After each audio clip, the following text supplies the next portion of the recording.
Fethullah Gülen hangi istihbarat servisleriyle çalışıyor?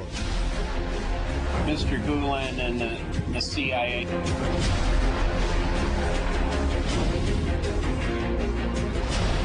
Amerika Birleşik Devletleri Gülen'in okullarında ajan mı yetiştiriyor?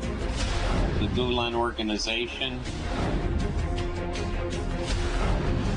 Gülen'i Amerika'da kim koruyor, iadesine kimler karşı çıkıyor? The government of Turkey might seek to have Mr. Gülen. Amerikan Ulusal Güvenlik Ajanı Wayne Madsen konuşacak, yer yerinden oynayacak. Az sonra.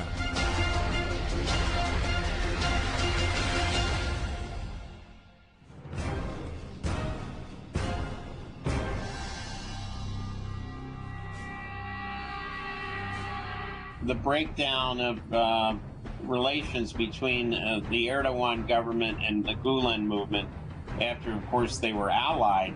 In the past, there have been these charges and counter-charges of attempted coups, and it is true that the Gülen movement is very strong in the police in Turkey, and obviously that would be of interest to the CIA as well.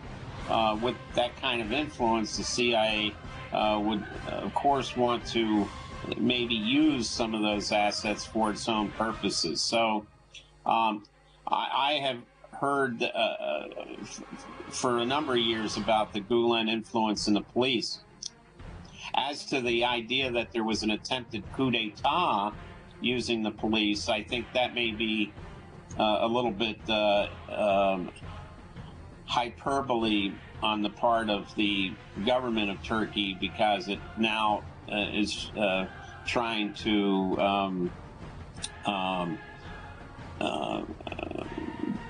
bring attention to Gülen and have him extradited back to Turkey for treason and insurrection. So I'm not surprised that these stories would be advanced and asserted by the Turkish government.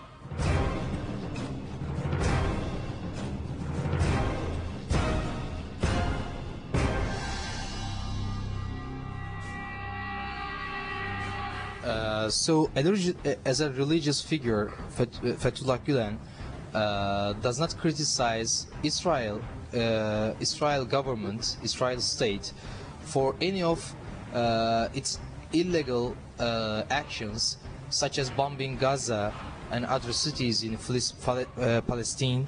Also, the most important one is, the Mavi Marmara, supporting ships are for that incident. Fethullah Gülen didn't criticize Israel state, and he criticized and blamed the Turkish government, Turkish people. So why do you think that a religious figure like Fethullah Gülen supports Israel? Well, I think that boils down to the members of Congress who are supporting Mr. Gülen in making sure that he's not extradited back to Turkey. Among the 50 members of Congress who support Mr. Gülen are a number of the largest recipients of money from the American Israel Public Affairs Committee, AIPAC. So essentially,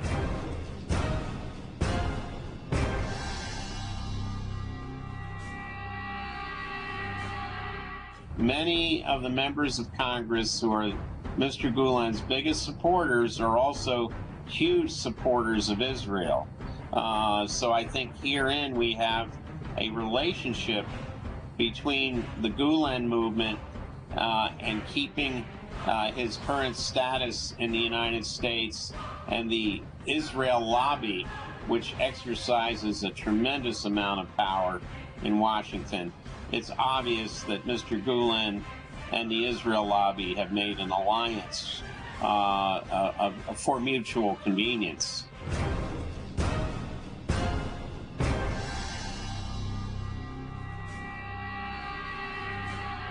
Fethullah Gülen has hundreds, maybe thousands of schools in US.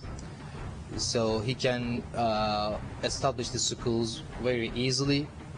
So do you think that is there an influence of IPAC that makes Fethullah Gülen's establishments easier? Yes, he has to have their support, because what we've seen in a number of states is the Gülen schools have been designated as charter schools. Therefore, they receive public money, tax money. And many right-wing organizations have attacked this as providing government assistance to, they call it, Muslim radicals. That's wrong, of course, but Gülen has to maintain a good relationship with the Israel lobby in order that his charter schools are not designated as some sort of promoters of Islamic terrorism, which is what many right-wing Jewish